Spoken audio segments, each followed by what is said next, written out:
Our first speaker this afternoon is Michael Frachetti, who is, small change in the program, an associate professor in the Department of Anthropology at Washington University in St. Louis.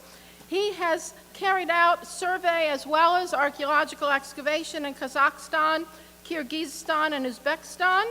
He's the author. His most recent book is entitled Pastoralist Landscapes and Social Interaction in Bronze Age Eurasia, Berkeley Press.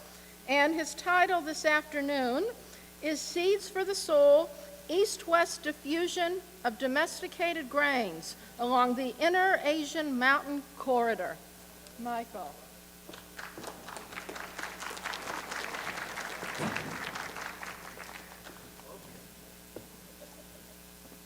Thank you for the introduction. And thanks for everyone for being here after lunch. I hope you're happily satisfied with your prandial break, and now we can get on to some more tantalizing issues in Central Asian archaeology.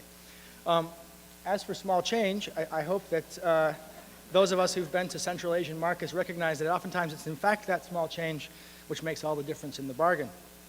What I'd like to talk about today is somewhat of a new topic, to the extent that in fact, it's one of the only documented cases for domesticated crops in Central Eurasia, in fact, in Inner Asia at large, and I want to address that through a variety of points. When we think about cradles of civilization in the sort of heuristic fashion, these are the general areas that we imagine. And we know those areas from well-documented architecture, where's my pointer here? Ideological symbols of rulership, and these tend to be the Aegean, clearly Egypt and Mesopotamia, the Indus Valley, and of course China. This is the area that we're concerned with, of course, here today, and for which we've heard a lot of discussion this morning. And in fact, this is an area that very few people have dared to discuss as a cradle of civilization. In fact, it's almost always discussed as the periphery of civilization, and thus, in many ways, has been relegated to a secondary process of development.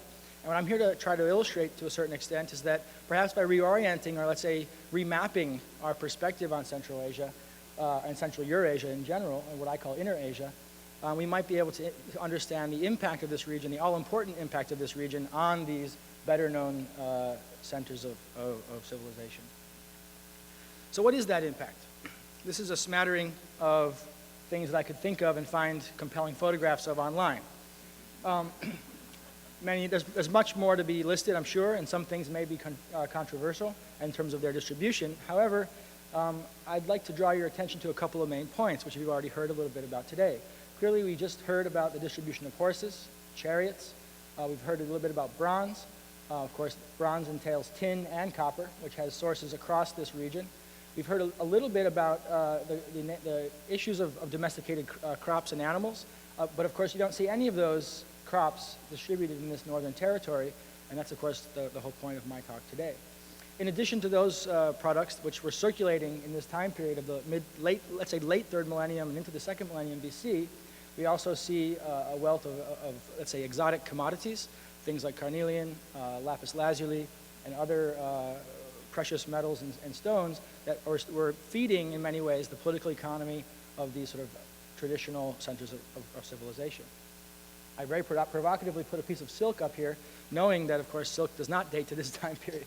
But I would like to propose at least that textiles were probably a fundamental part of this, and I'll leave that to our next speaker to elucidate. So when we think of the Silk Road, then, in fact, this image of a trade network is exactly what we were invoking. And of course, one of the things that struck me as I walked through the exhibit was the primary role that ritual and ideology had in shaping the material culture and exchange parameters that defined this extensive network.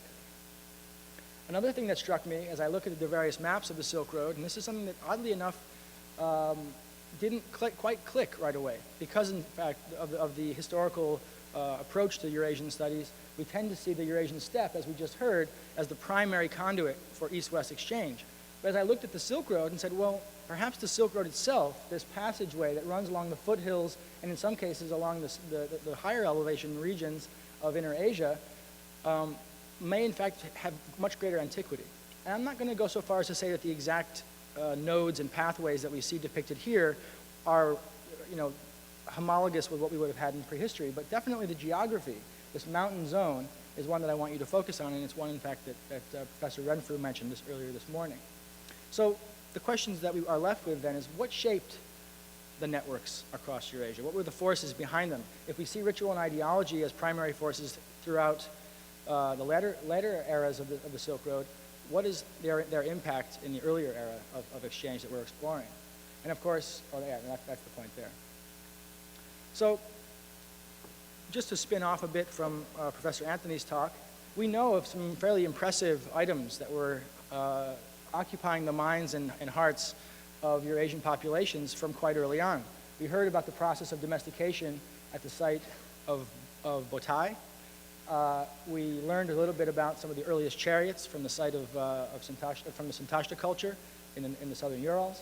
And of course, we will hear more, and I think there's much more to be said about the innovation of tin bronze metallurgy, which also plays a role in sort of this commodity circulation that we see developing throughout the early and middle Bronze Age.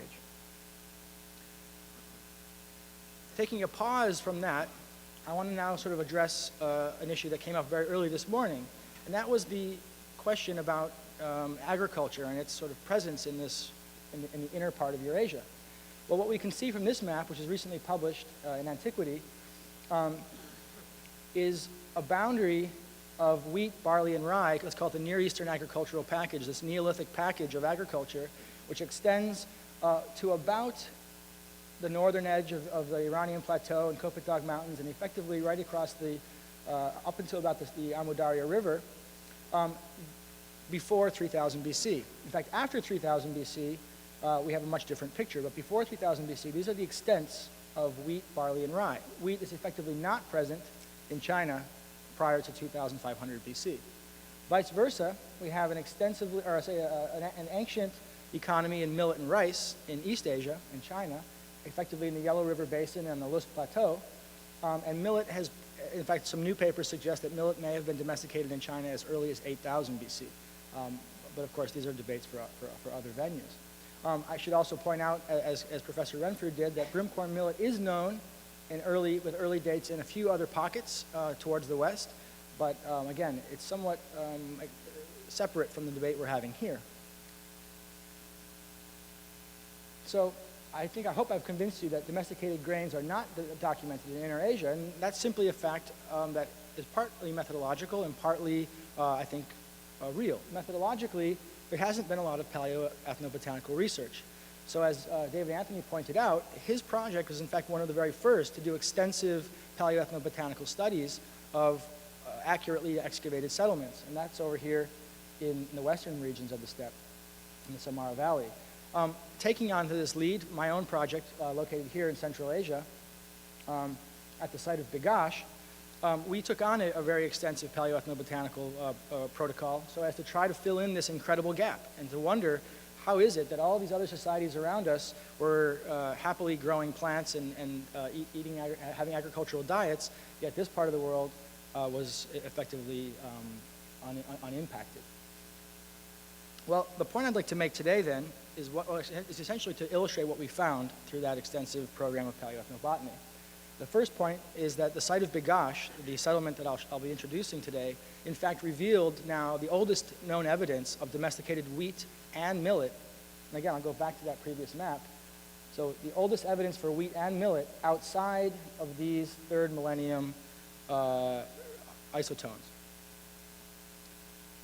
The point I'll make about that wheat and millet is that wheat most likely diffused from Southwest Asia through what I'm calling the Inner Asian Mountain Corridor, and that millet most likely, in this case, diffused westward from China through the Heshi Corridor and again through the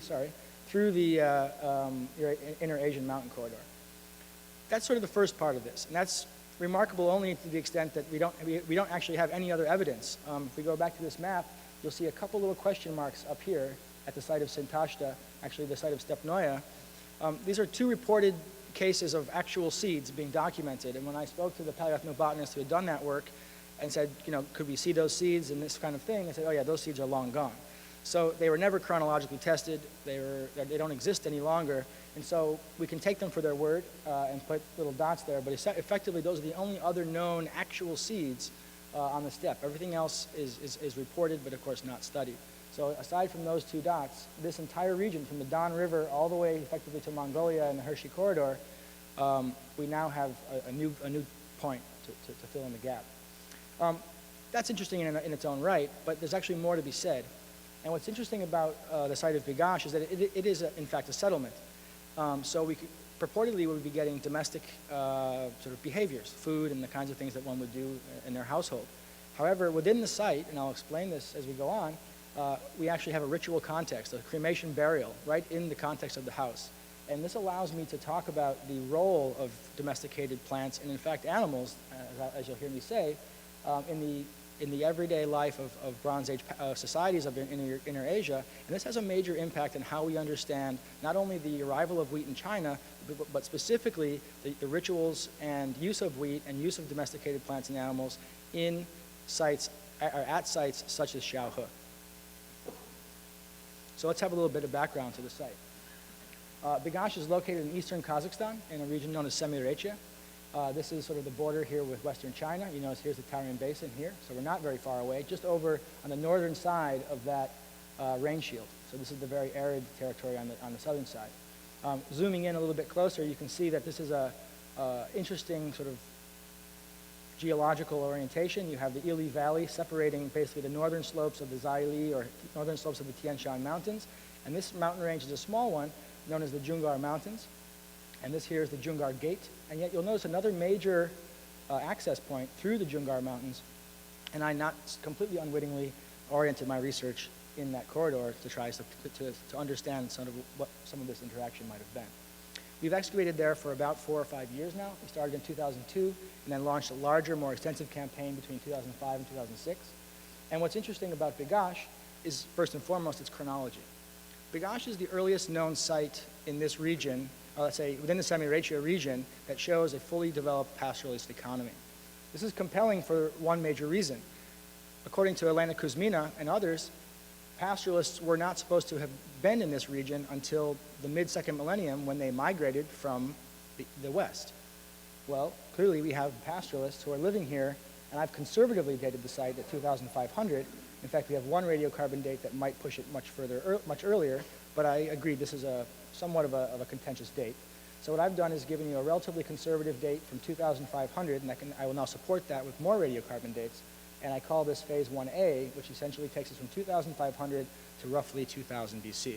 And then as you can see, this site does not go away. This site has a fairly continuous occupation, and in fact, this is only taking us up to the break with the current era. This site actually continues on to about 1850 CE, current era. So there's about 4,000 years of settlement history at this small, relatively unimpressive location. This is not a city. It doesn't have ziggurats. It's not a cradle of civilization. Yet this is a site that has perhaps going to have some of the more important impacts on how we view the long-term history of pastoralism in Inner Asia. So let's have a quick look at how it goes through time. This is our most upper level. This is levels 5 and 6. And these date to essentially the final stages of the 14th century, potentially all the way up into the 19th century. The reason why we have such a loose chronology at the upper end is these sites get typically disturbed, and you have only about 20 centimeters of solid stratigraphy at the top levels, which means that it's a pretty scrambled up site on the upper levels. But once you peel that off, there you go. Once you peel that off, you get down to sort of the Iron Age levels. These would be equivalent to essentially much of what you see in the exhibit here, 500 BC to about 200 BC, or the classic Saka or Scythian period. And here you see more robust structures, more substantial walls, and it looks like there's a couple of houses here, sort of perhaps a small hamlet, each one about, say, 6 to 8 meters in size.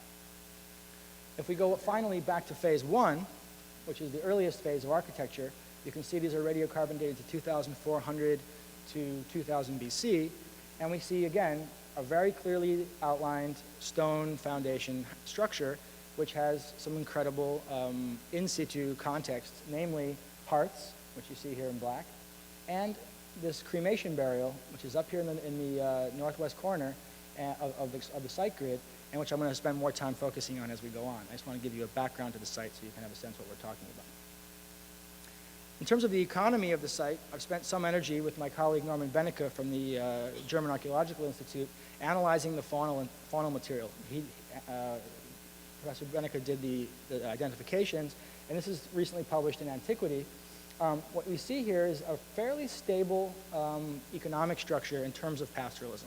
So again, going back to phase 1A, which is well dated at 2500 BC, we see a very rich diet in sheep with about a 20% utilization of cattle and about a 4 or 5% addition of wild animals. Note here that there are no horses. Now, this is a domestic context, and I'll come back to that point in a second. Horses slowly increase, and we see the largest statistically significant burst in horses only at this break to 3B, so around 500 BC. Prior to that, horses are effectively statistically insignificant. In other words, there's only 1 or 2 animals on the site whatsoever in the earlier periods. Quick glance at some of the materials. This is looking through time, and I want you to pay attention to a couple pieces of this ceramic ensemble. The chronologies for these are rough. They don't exactly, I would have to draw lines around it in some cases, but this gives you a sense of the seriation, for which one of my graduate students is now doing her PhD. And we have actually very early forms, which fall into that 1A phase. We have a whole batch of sort of nice Middle Bronze Age, 1950 to 1700, sort of full Andronovo type decorated ceramics, and you can see all those different forms here. I want you to point out, though, there's forms like this one and this one that actually look very similar to some of the sherds that were, in fact, 3rd millennium sherds, although they were in 2nd millennium layers. So there may be some slippage in terms of some of the ceramic attributions, which, of course, happens naturally with archaeology, but I'm reporting to you the ceramics as they came out of well-dated contexts given the radiocarbon chronology. And finally, in the latter phase of the Bronze Age, latter phase of the 2nd millennium, we see the development of tin bronze, or let's say introduction of tin bronze in our assemblage, as well as some interesting pieces that have, for example, textile impressions and sort of later motifs that are commonly known across Eurasia. So let's focus a little bit on this cremation burial, because of course that's what we're here for. The cremation burial was sort of serendipitously found on the last day of excavation, as always happens. And it was, of course, equally frustratingly found in the bulk wall. So we were here's the edge of our excavation. And so we came down on it on the very last day, or second to last day of excavation, at about 2 meters in depth. So we had to figure out how to excavate the thing without screwing it up, basically. So here's how it looked before we sort of cut into it. And you can see that cyst, which is a very typical cyst. And what we ultimately did was sort of cut into it a larger section. We sort of extended the trench so as to be able to intercept half of the burial. So there's still half of the burial under this wall that is unexcavated. What we wanted to do then was see what was inside of it, obviously. And in this particular case, all we found were human ashes, or just ashes. So this huge ash layer, which you can see here in gray. In addition to that, and I hope you can see this on this upper slide, we found this round circular feature surrounded by a stone fence, and that turned out to be a burn layer of about 30 centimeters of depth, which is a very densely packed fire feature. So we collected everything. We collected all the material, all the ash and material from inside the grave, as well as all the material from the ash pit for the purposes of flotation and micro artifact analysis. And what we found in the flotation is, in fact, the earliest known domesticated grains in Inner Asia. So here's the broomcorn millet. You can see it here, fairly well preserved. We have it throughout the site. These are the layers that we're most interested in, these ancient layers. And the dates are accurate, and they're direct, and I'll talk about those in a second. But of course, millet does in fact continue throughout the site in later phases as well. In addition to the millet, we also found wheat, which we identify here with the general category of Triticum ostivum, though if you look at this wheat, you can see it's very round, very plump, and morphologically is most similar to what we would imagine as a round Indian bread wheat or a hexaploid type wheat. But without particular identifying parts, we can't officially say that it's that. But when you see some of the other wheats I'm going to compare it to, I think you'll be convinced. So here's the chronology. These are direct dates from both the seeds themselves. So here's the date from the seed. This was taken from a collection of seeds, more than one seed. And then these are from associated fire pit and burial cyst. So what you notice is the seed itself dates ever so slightly earlier, which is interesting, but I think probably more methodological than anything else. And then the fire pit and the burial pits all cluster very, very tightly together with essentially the exact same radiocarbon date. What I've done for conservative purposes is taken a statistical combination of these dates, which is a method that is provided for you in your calibration software, to come up with a best fit date of about 2280 to 2130, or let's say 2200 years. Of course, I would be very safe if I only had the seed data in and of itself to publish that this was 23 or even 2400, because you have a large confidence interval here that's quite good. However, I think it's best to be conservative at this time. Next slide, please. Okay. So the next question is how are they used? Were these then agriculturalists? How about my reconstruction that these folks are the earliest pastoralists? Am I completely wrong? Well, long ago, when I first started doing, not long ago, some time ago, when I first started working on this site, we had some skeletal remains, and those skeletal remains provided us with some good teeth. And one of my graduate student friends at the time said, hey, I have some access to a new technology. I want to scan all those teeth and give you micro topographies of those teeth. I said, all right, great, go for it. And so he gave me those. I didn't do anything with them, so I actually had no idea what to do with them. They were too small of a sample set, and they didn't make a lot of sense to me. And they were exactly what I would have expected. No caries and no beveling, no smoothing of the teeth.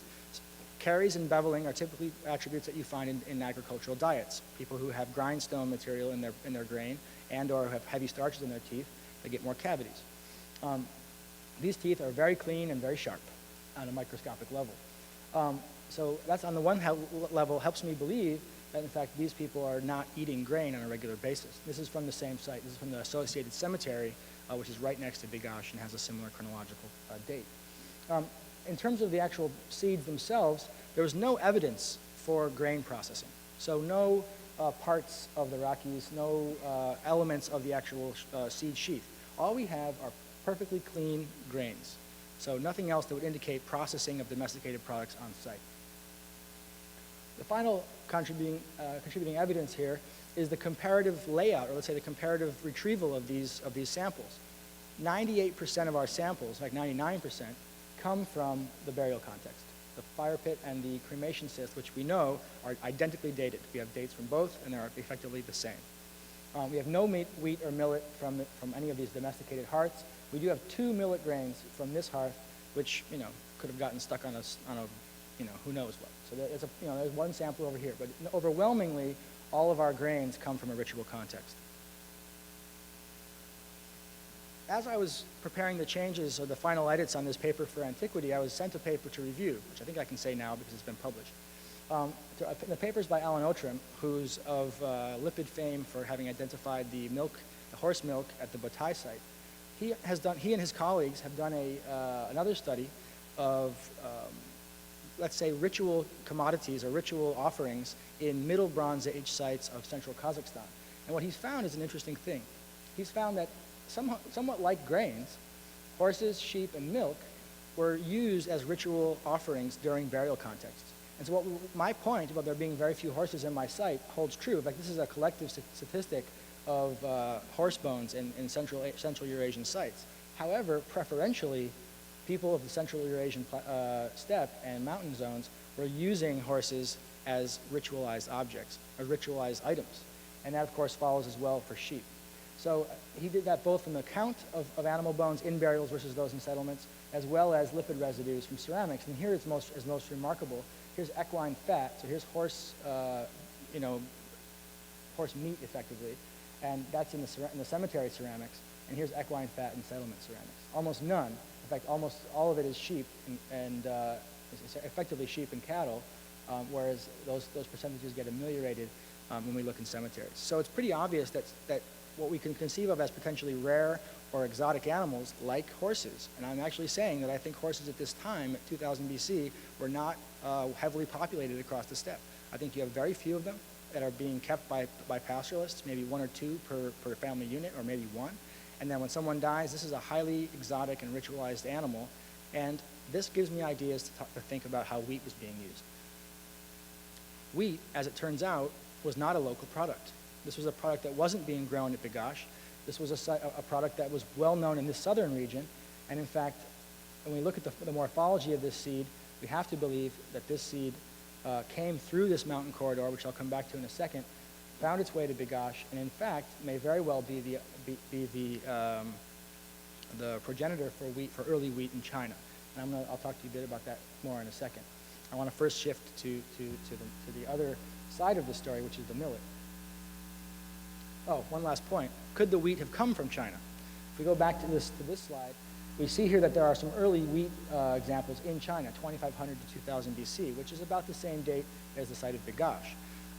In fact, these seeds are not directly dated in China, so they're dated by association. So if they were directly dated, they might be 2,500, but they also might be 2,200. So I think that largely we can consider this red dot and these red dots broadly contemporaneous, and thus I think that there's a good reason to at least connect them. The rest of the sites that show us wheat across this central part of China are in fact all a bit later. Could wheat have come from China then? Well, this is a slide shared with me by Gary Crawford from the University of Toronto, and what he has shown is that in fact most of the Asian hexaploid wheats are substantially smaller than that of Begash. So this is a collective sample. I just plotted the size of our seed somewhere in there, and thus it looks like Begash is a very special breed of wheat, potentially selected for its specific properties, a very large, plump set of seeds that would have otherwise been sort of used in diverse contexts, rather than sort of the collective sizes of wheat that we see across Asia with quite proclivity. So, going on to millet. I just wanted to make sure I wasn't. Oh, is it? Okay, sorry. Millet looks like it probably came from China. Along that same pathway, we have our central region of millet development here. And again, Begash appears to be a connection with the earliest known domesticated millet site in Southwest Asia, being Shortugai at roughly 2000 BC. We have some slightly later examples of millet at sites like Gonur and other places, but they're 1800, sort of post-second millennium. Is that better? All right. So the point of all this is to simply say that it looks like wheat and millet converge at Begash across different pathways, one leading out of the east, one leading out of the west, and this is the only way I can explain having both of these domesticates in one location at the same time. So this is sort of coming along the same exact time that I've been making a proposal for what I call the Inner Asian Mountain Corridor. And so I want to shift gears a little bit away from the seeds and talk more generally about the processes that have led to economic and social transformation in Inner Asia, and here's where I draw on this concept of the Inner Asian Mountain Corridor. As you can see here, here's Begash, sort of close to the apex of this corridor, and here's Xinjiang, and here's the Tarim Basin. If these shaded areas represent the flow of wheat out of Southwest Asia and the flow of millet, what we can imagine is a corridor of very ecologically similar territories with populations with similar economies, effectively exchanging commodities and goods at on a local basis. That kind of exchange network is one that has to be motivated by something. It could be economic, it could be value-driven, or it could be ideological. And what I'm here to propose, given the context within which we found the seeds at Begash, I'm suggesting that in fact some of the introductions of domesticated crops, plants, potentially metals and other things may have been more forcibly driven by ideology and ritual than by pure economic interest. So let's have a little look at the Inner Asian Mountain Corridor, and this is sort of my original manifestation of it, and I hadn't even included originally the Chinese side. This is a map of the rough dates, the broad dates of sheep and goat domestication across Southwest Asia and Inner Asia. We know of their early domestication before, in fact, 8000 BC.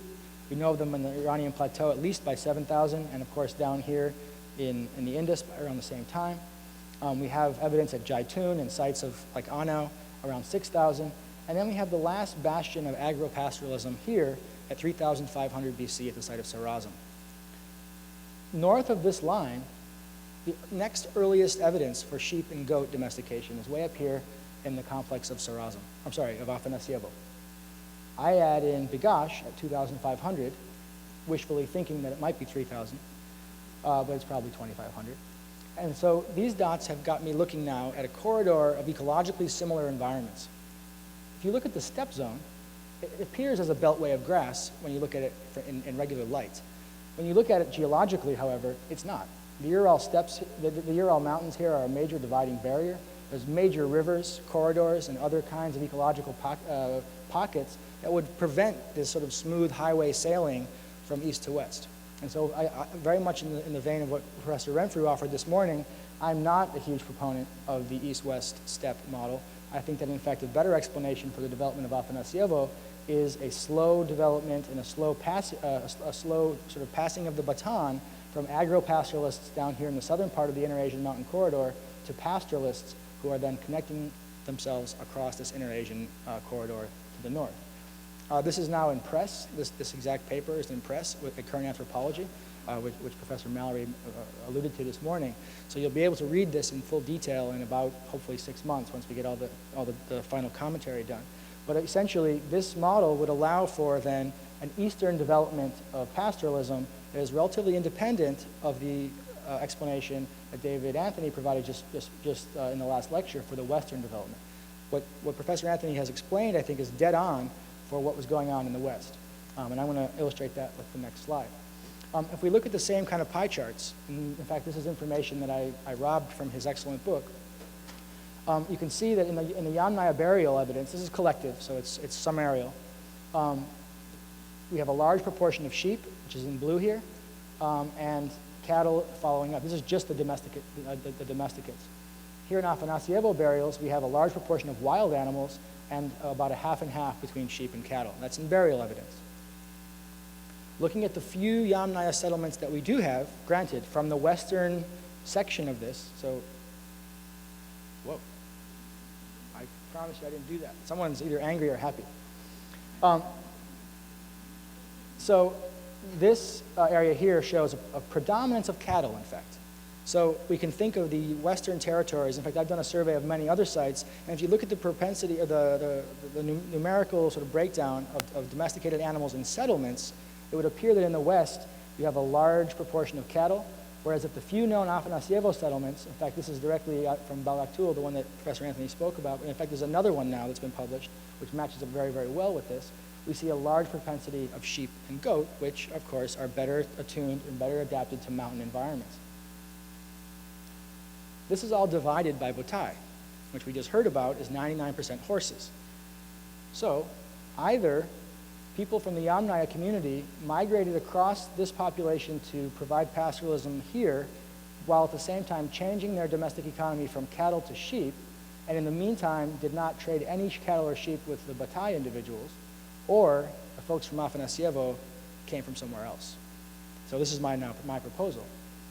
If we plug in Semirecha, and say if we plug in the sites along the Eurasian mountain corridor, what we see here is a very nice similarity, which is expected. We have an ecological similarity along the mountains that tie these groups together. And so I think that, in fact, when we look at this eastern territory, we have to identify, in fact, three very different processes for the development of pastoralism. One in the west that was explained to us just in the last lecture, which I think is quite right. One in Botai, which again was very well explained in terms of how Botai independently developed its domesticated horses. And one in Afanasyevo, which I think has a different picture going on. There's a bit more evidence for this, and I'm running a bit short on time. I have about 10 minutes, right? Oh, is it? I thought I had, we started late, I thought. I mean, please. So, if we quickly move forward, we can see a cluster of genetic retroviral insertions over here in Europe, which clearly move out of the Near East into the central part of Europe.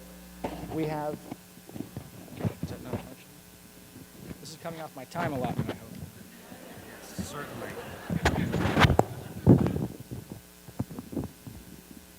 Okay. Is that better? Sorry.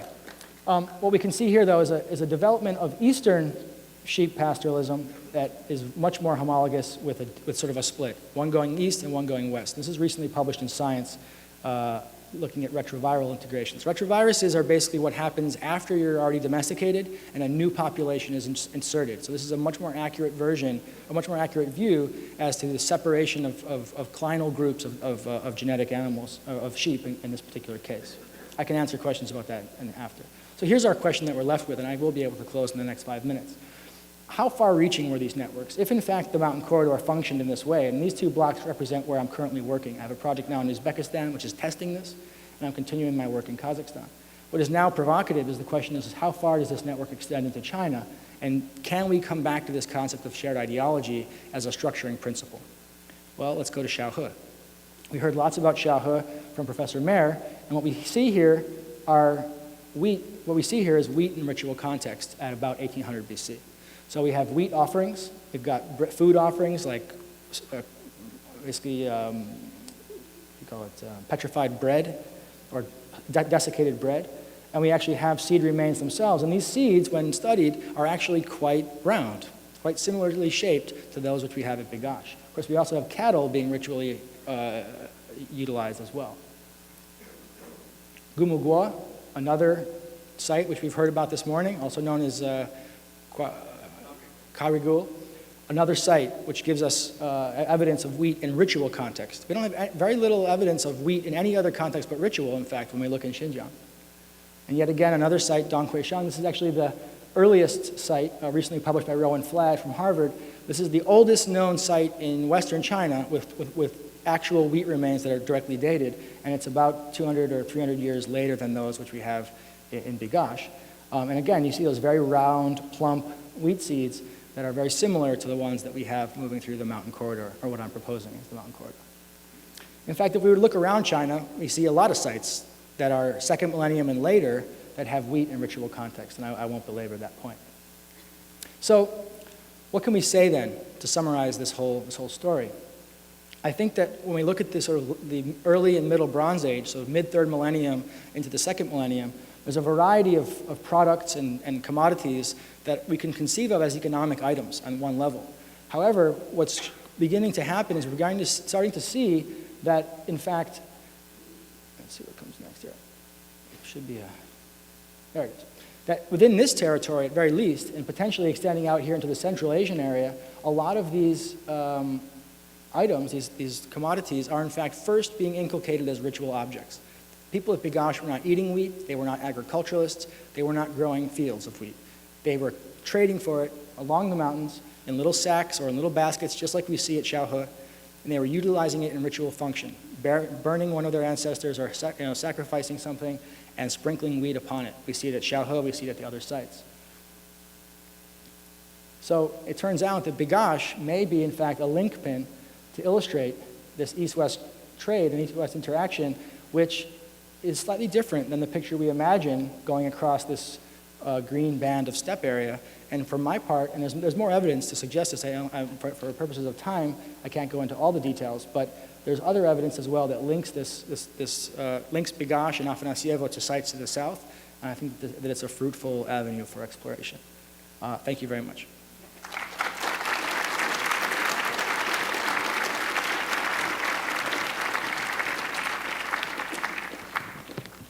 We knew it would get exciting. We have about 4.5 minutes for questions. So, okay, so.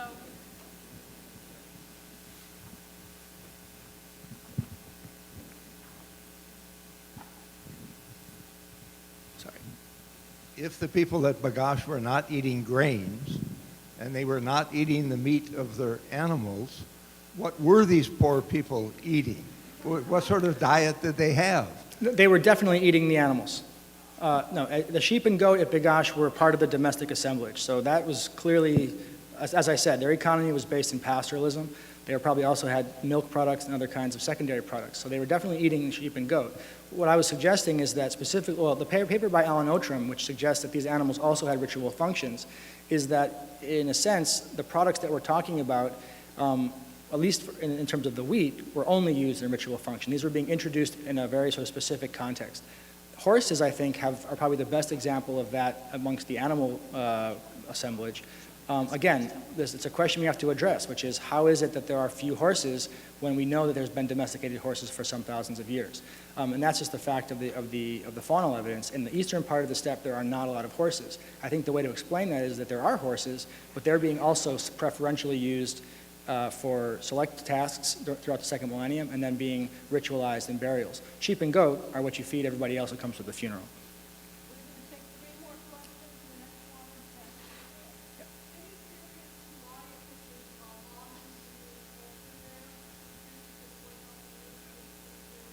Absolutely. The question was, do I have a theory for why this is such a long-lived site? I've proposed that there's about a 4,000-year occupation at this site intermittently. First of all, I should be clear about that. That's not like a tell site where you have continuous occupation every year. These are pastoralists who go up and down the valleys every year. They may select that site 1 out of every 5 years, 1 out of every 10 years even. So there's intermittent breaks in that occupation, and sometimes potentially even 50 or 60 years. There's a high degree of variability as to how that site is used. However, having done very, very detailed ecological reconstructions of that area, that is one of the richest pasture zones in Eurasia. You can support in about maybe a 50-kilometer radius, you can support upwards of 40,000 sheep, given the pasture yield. So it's just a great place to live if you live off of animals. I think that explains it. Michael, this is, I think, kind of a naive question in a way, and it's one of the unanswerables. But I mean, if we're talking about ritual use, I mean, it's easy for me to conceive of how you have ritual use of slaughtering a horse or something. It's not at all easy for me to see why you would have ritual use of wheat or millet simply because it's rare. Can you say something about that? I mean, I can speculate. If we look to later Indo-European statements about how burials are to be prepared, and I don't want to get into the Indo-European question at this point because I think it's one that's probably best handled by our other experts here. But I did look into this question because I was interested myself. The Rig Veda talks a lot about various foodstuffs and various offerings that you make, and in many cases refers to sort of plant offerings. And in fact, if we look at burials across Eurasia, you oftentimes find both wild and well, not domestic plants, but mostly wild plants being offered. In fact, we see ephedra and other things being used either at the time of consumption, so either when the burial was being done, there was a ritual consumption of those foods, but it appears that these are full kernels that were being charred. So my sort of imagination on this is that you have someone who's being built up into a pyre, very much in sort of a Greek or Trojan kind of fashion, and they're sprinkling these magic seeds that they get from very, very far away over this individual to either provide them with supernatural power, or, I mean, you can let your imagination run wild. I don't know at large, because these are the first seeds that have ever been found in this context. So no one has really thought much about that question. But I think comparing it with other burial contexts, there might be something that we can learn from the sites in Xinjiang as to how those seeds would have been, conceptualized. We're taking 2 more questions, and you had your hand up for a long time. Okay. And Mr. Mayor's going to have the last question, and we'll take other questions before the break. My question follows that of Dan Waz, which is, if these are, I had the same question that he did, and one of the things that came to mind was basically using the grains for fermentation. Yeah. Is there any evidence of that, so that these are just long road trips, basically, to go get the grain and so forth? I would have loved to have found some ceramics in this burial to do residue and to try to get some, beer out of these things or something. Frankly, it's a good question, and right now there's nothing to suggest that. This individual was so cooked down that the only thing we found remaining of him or her was just the caps of their teeth. Everything else was completely ash produced. So if there was something else put in there, we have no ceramics from inside the burial, no material culture whatsoever, except for a lot of ash, a few chunks of teeth, and seeds. So is it possible that those seeds were at the bottom of a vessel that was being drunk and then people were pouring it over? Sure. I mean, again, we just don't have any corollary evidence. In fact, scanning the literature to try to find other examples at this time period, anywhere close by, for the use of, the direct use of wheat in a cremation ceremony, this is essentially unique at that level. Okay. It's a very persuasive scenario you're developing, but there's a slight monkey wrench I'm going to throw into it now. And that is, if you look at the frontispiece of Betchen Barber's book, you will see the beauty of lowland using a winnowing basket to winnow wheat at Gumugo, Karigol, and she was buried with that winnowing basket over her face. A winnowing basket. Yeah, they probably were growing plants there.